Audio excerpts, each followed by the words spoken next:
मर्जी कर रहे हैं, तो क्या कहीं ऐसा माना जाता है कि शासन प्रशासन भी इसमें मिली रहता है? देखो बिल्कुल होगा। अगर नहीं तो एक अधिकारी बेलगाम होके यदि शासन के द्वारा अधिसूचना जारी ना होने के बाद भी अगर इस तरीके से कार्य कर रहा है और इतने हजारों लोग यहाँ पर देहरादून के अंदर ट्रांसपोर्टर परेशान है, तो कहीं ना कहीं ऊपर से बर्दाश्त है। नहीं तो किसी एक अधिकारी, छोटे अधिकारी की इतनी हिम्मत नहीं है कि बिना शासन की अनुमति के इतने हजारों लोगों की रोजी रोटी पे संकट खड़ा कर दे और शासन सरकार चुप रहे। मैं तो साफ कहता हूं इसमें कहीं ना कहीं ऊपर के अधिकारी या किसी ना किसी का इसके ऊपर बर्दाश्त है। मर्जी कर रहे हैं, तो क्या कहीं ऐसा माना जाता है कि शासन प्रशासन भी इसमें मिली रहता है? देखो बिल्कुल होगा।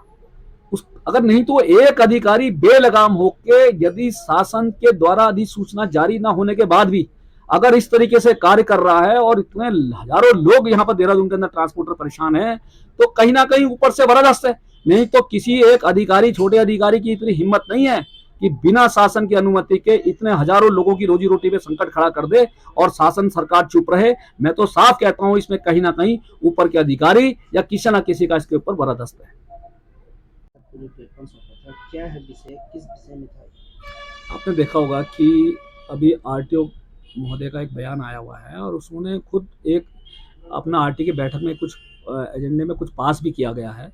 कि जो 1.5 किलोमीटर का इन्होंने घंटाघर से जो 1.5-2 किलोमीटर का क्षेत्र है उसको रिस्ट्रिक्टेड कर दिया है। उसमें इनके द्वारा ये कहा गया है कि कोई भी वाहन अगर बिना जीपीएस के अगर अंदर शहर के अंदर संचालन पाया गया या बाहर अंदर से जो संचालन अगर बाहर बिना जीपीएस के पाएगा तो उसका हम चालान करेंगे और उन गाड़ियों के परमिटों पर कैंसिलेशन की संस्तुति के भी हम आग्रह करेंगे अपने अध्यक्ष गढ़वाल अध्यक्ष से, जो आरटी के अध्यक्ष है। हमारा ये कहना का है कि आप बिना नियम के यदि आप कार्य कर रहे हैं तो यहाँ प्राय ये देखा जा रहा है कि आरटीओ सुनील शर्मा जो आदेश कर रहे हैं, क्या राज्य सरकार इन आदेशों को राज्य सरकार बाद में पालन कर रही है?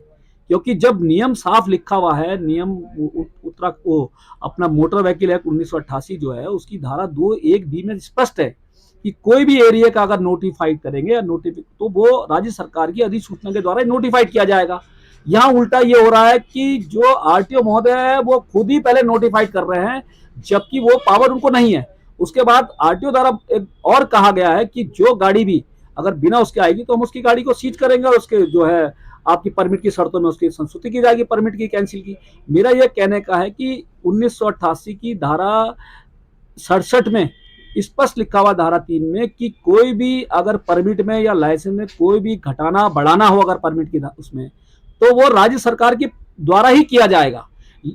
अधिसूचना द्वारा किया जाएगा और राज्य सरकार ही उसके लिए अधिकृत कराई हुई है जो केंद्र सरकार ने कहा है। लेकिन यहाँ क्या है कि यहाँ खुद ही जो है आरटीओ जो है खुद ही जो है इस तरह के कार्य कर रहा है। तो मेरे द्वारा बार बार आपने देखा होगा शिकायत भी की गई, मेरे द्वारा कल भी जो है ईमेल से जो है माननीय मुख्यमंत्री जी और आपका मुख्य सचिव जी को ज्ञापन महोदय को ज्ञापन भेजा गया है और हमने उसमें यही मांग करी हुई है कि इस जो अधिकारी सुनील शर्मा जी जो बेलगाम हो गए हैं बिना किसी जांच पड़ताल के अगर शासन से ऊपर, सरकार से ऊपर अगर ये कार्य कर रहे हैं तो इनकी जांच कराकर इनको दंडित किया जाए, जिससे कि आप देखोगे यहाँ पर पूरे परिवहन में देहरादून के अंदर पूरा भय का वातावरण बना हुआ है। सारे गाड़ी वाले परेशान हैं, लोगों की रोजी रोटी पे असर पड़ रखा है। वैसे ट्रांसपोर्ट में कोविड के बाद में काम खत्म हो गया, तो कहीं ना कहीं इस भय के वातावरण से जो है सबको मुक्ति दिलाई जाए और इस अधिकारी के ऊपर जो है कानून सम्मत जो है कार्रवाई की जाए।